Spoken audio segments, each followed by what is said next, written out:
Hey, Jacob. Hey, Adam. How's it going? Good. How are you doing? I'm doing well. This is an awesome opportunity for you and I to have a conversation, much like we do with our reading with the pastor, but we're not reading anything. Almost looks like we're wearing the same clothes as the most recent video. It does. Chapter 9. Yeah. That's right. Good point. I have a question for you. Okay. Do you remember when we met? Yes, we met like 2 years ago now. Yeah, that's right. Five Guys on Memorial Parkway. That's right. Almost exactly. I mean, it was around this time. It was, yeah. Right around Thanksgiving. Had a mushroom and Swiss burger. It was so... Oh, you remember? Yeah, it's so good. Okay. This is making me miss Five Guys. Well, yes. Also remember we had another conversation at a different restaurant. Po' Boys? Po' Boys. Po' Boy Factory, Yes. yep. On Andrew Jackson, so that was good. Yeah. Their crawfish is really good. So here we are 2 years later, and I don't know about you, but I couldn't have imagined us sitting here like this 2 years later. Right. Not because I didn't think anything good was going to come. I just thought that it would be a disaster. I thought we'd have to excommunicate you. But it was hard to imagine, right? When, we didn't know you, you didn't know us, and yet over these 2 years, it's been so deeply encouraging to see how the Lord has brought you and Rachel to the church at a time when we needed you, and to provide an opportunity for y'all at a time when you needed it. And I hope more than that, right? Oh, yeah. That it has been, but just the encouragement of these last 2 years, so I'm grateful. So this video is about how you're moving from this role of intern to, which has been unpaid, as all good internships are, right? And by the way, an internship is, like, there's different ways of thinking about the word intern in different settings, of course. And yeah, we joke about it being unpaid, but there is an actual requirement within our denomination for an internship period. Right. That's at least a year long, and there's certain opportunities that we want men who are training for ministry, pastors to get beyond the seminary education, which we also hope has a practical element as well, but it doesn't always, and there's lots of things to learn, of course. Right, like making a wedding outline. There you go. Or making a church budget. Yes, things that seminary just can't cover anything and everything. They are very important things to do. And so you've been, when you came to us, you were still working through seminary with a goal of what? Going into the ministry, being pastor, assistant pastor, associate pastor. Yeah, that's end goal. Yeah, and so so it was an opportunity for you to come here to fulfill those internship requirements while also getting through your coursework with seminary, which you have done. Yes. Which is a great praise, great thing to be happy about. That time has come, that you've completed all that coursework, you have your diploma, and that we're in a place where we can conceive of, and not just conceive, but to take steps as the session has made a decision to extend a part-time call to you as an assistant pastor. It's awesome. I'm really excited. Yeah, and I am too. I'm thrilled, really thrilled. Real quick, just a little bit of nuance in our church government and the way that we do things. An assistant pastor and an associate pastor are different in a couple of ways. They're not insignificant, but they're also not major either. Right. An assistant pastor is called by the session. The session. So the session is the one who's responsible for the process of extending a call, hiring that person in. Now, a wise session would not bring someone as an assistant, part-time or otherwise, that the congregation is not going to be favorable towards. Right. That would not be a good thing. And you've been with us, so we know you, and so hopefully no one is objecting in that way. Whereas an associate pastor is called by the church. The church, by the congregation. Much like a solo or senior pastor, it requires the church as the whole to vote. And the other distinction, besides how the call comes, is then your relationship with the session. Right. Right. So Since as an assistant pastor, you're not called by the church. You don't represent them in a sense. You can't vote in session meetings. right. So I wouldn't be able to do that. Right, so you wouldn't vote at session meetings, but at the same time, and this was how I was treated as an assistant, even at the church that I served in Virginia, even though I didn't have a vote, I had a voice. Right. And you very much would too, Mm-hmm. and I think that would be expected and understood that, given your love for the church, your desire to see the Lord work here at North Hills, that your voice matters. Mm-hmm. And particularly also if you take on responsibilities in ministry, then your voice matters. It should. So, but that's just a little bit of a distinction. It does raise a question. We are a small church. Mm-hmm. No getting around that. Why an assistant pastor now? Why you? Why this church? How do we bring these things together? Yeah, well, on my side of things, we came to North Hills after leaving Redeemer in Florence. Rachel got a job over here, and so we moved. My family's here. It made a lot of sense, and we met and started coming to North Hills, and just we really enjoyed it, and we really loved the people. We got to know people pretty quickly, and got involved with the youth. I remember sitting at one of the first congregational meetings. We sat with some of the youth, and Rachel just fell in love with some of the girls. It was just like, they're just so sweet, they're so nice, and getting involved through the youth and getting to know other people. And I want to be in ministry, and we're here. We've been doing ministry for 2 years here, and it just makes sense, Yeah, it really does. And I agree, and I've tried to say this a number of times in a number of ways that it's not that it wouldn't have happened otherwise. I mean, I'm sure it would have, but your help has been invaluable in these COVID times that have been very challenging. So having you as a partner in ministry, having you help with some of the technology, but before that, your help was invaluable.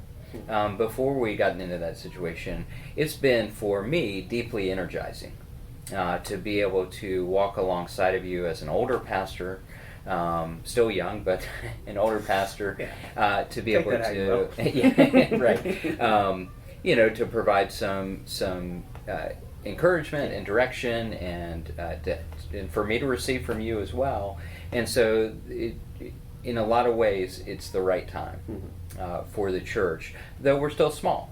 And so we have to do this in a particular way that is cognizant that we're aware of the circumstances. So this is a part-time call.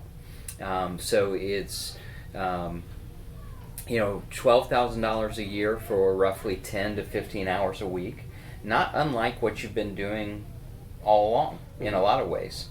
And then, but really opening the door to all sorts of other ministry as you have opportunity, as you have time, as you have energy, for us to continue to move forward. Because what having you alongside of me has allowed me to do, besides just be energizing me for ministry, as well as freeing me up in certain areas at certain times, I've been able to push out more in outreach.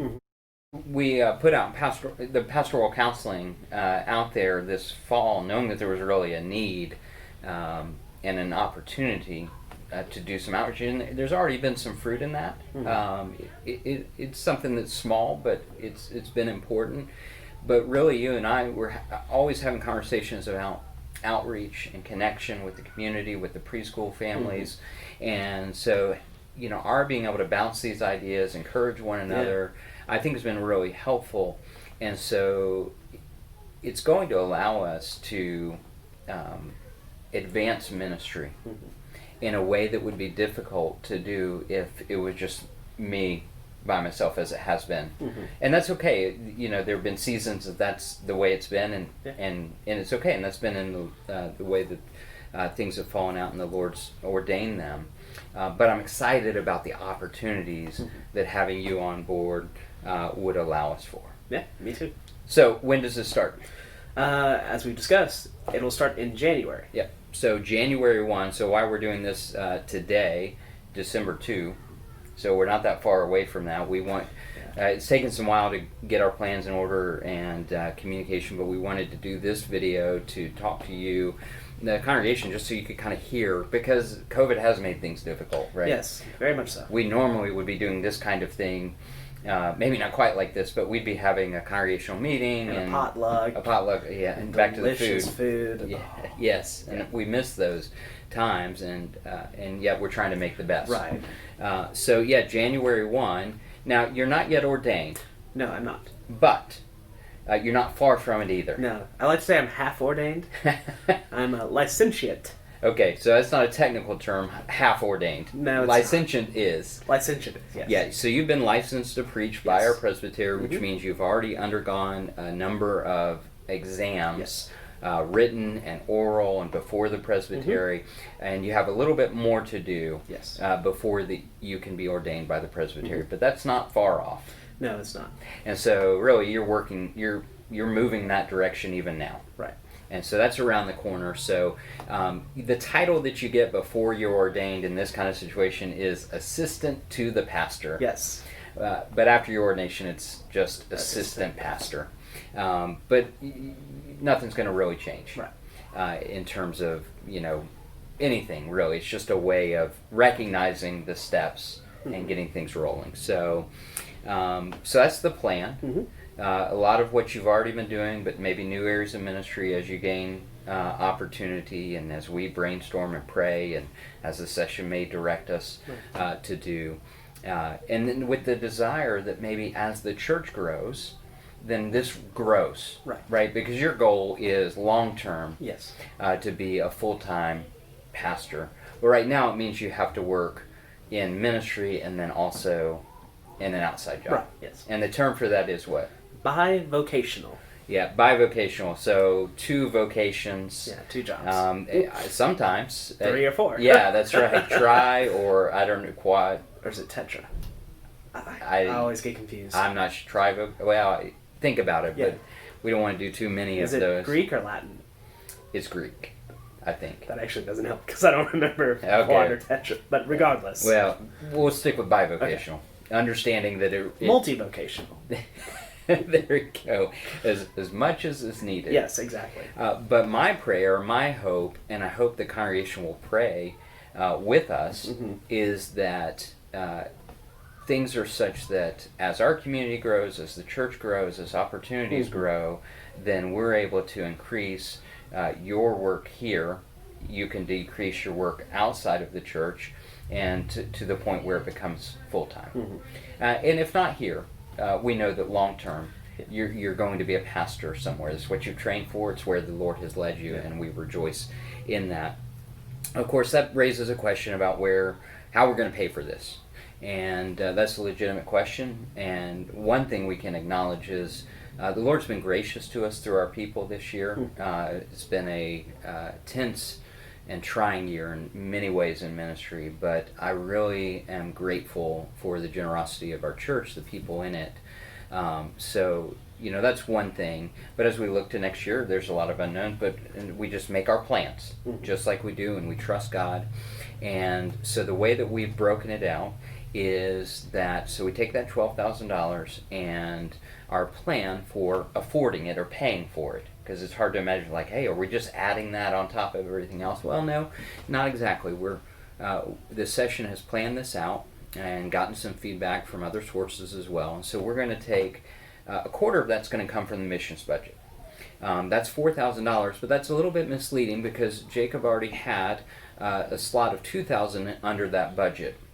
And so really that half of that quarter, so $2,000 is already there. Yeah, from my seminary. Yes, which we did give to help you complete your seminary education. Thank you. Of course. Very appreciated. And glad we could do that. Yes, that was wonderful.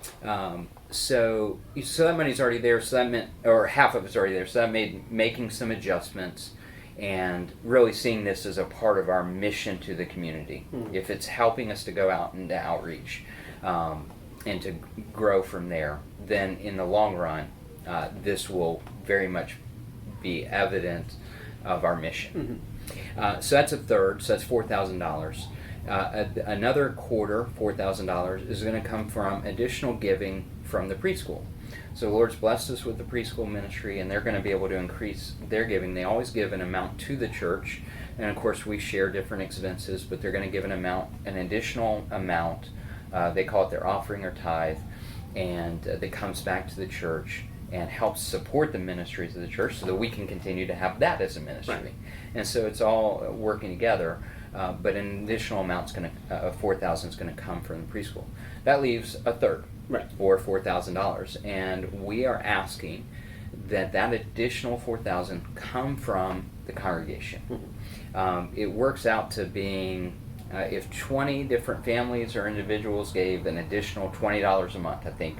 I did a letter that you'll get, and whatever the math was on there, I've forgotten. But it's really not a lot. If you see, as like the Tisdales, speaking from the Tisdales, with Kara being involved in youth group and your ministry to me and to the church, as I think about, and not that we can put a number on it, right?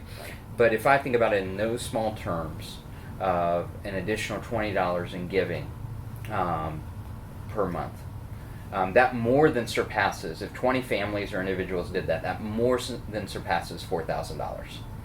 Well, I see the value in that for our ministry. So that's the plan. So those three areas, that makes the $12,000, with the prayer, the hope that we're able to go beyond that in the near future and continue to grow this. But we've not made these plans without thinking and praying this through. And while we're still working on our overall budget and finalizing that for 2021, the needle, if you will, or the bottom line really hasn't changed from this past year. So we've been able to make some adjustments and changes that are appropriate to where we are right now, while at the same time moving forward with this. Yeah. That's awesome. So I, once again, I'm really excited. So I want to ask you to do a couple things. One, pray.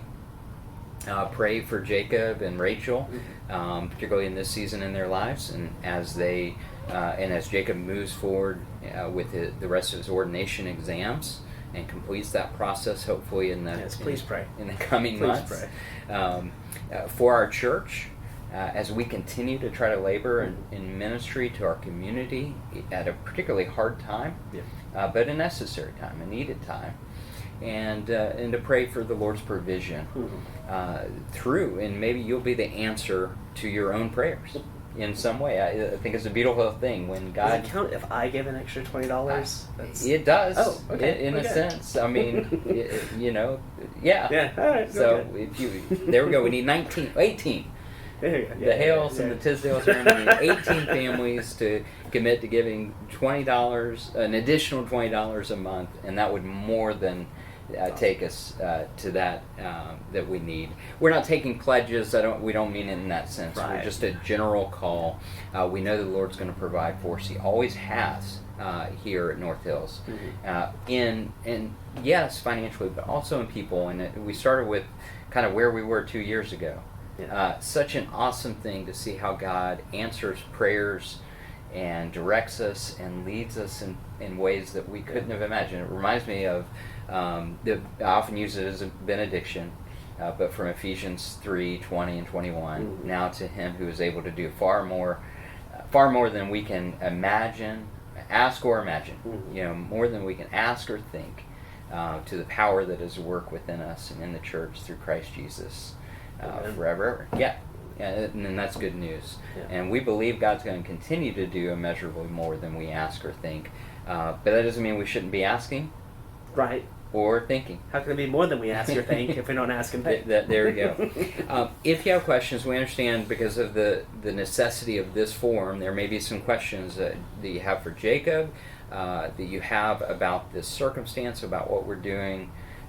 Just send us an email. Right. We talked about this beforehand. Like, usually when pastors come on, you can ask them all sorts of questions about what they think and their ministry philosophy and, it's different points of doctrine. So feel free to text or email or just ask me on Sunday morning if you have any questions. I might not have a good answer, but I'll try. Any questions, really fair game. We're just doing our best with the circumstances and trying to create an opportunity for us to put this information out there, celebrate, pray, call others to celebrate and pray with us, and look forward to the things that God's doing. So, Jacob, thank you. Yeah, thank you. I'm excited. Thank you.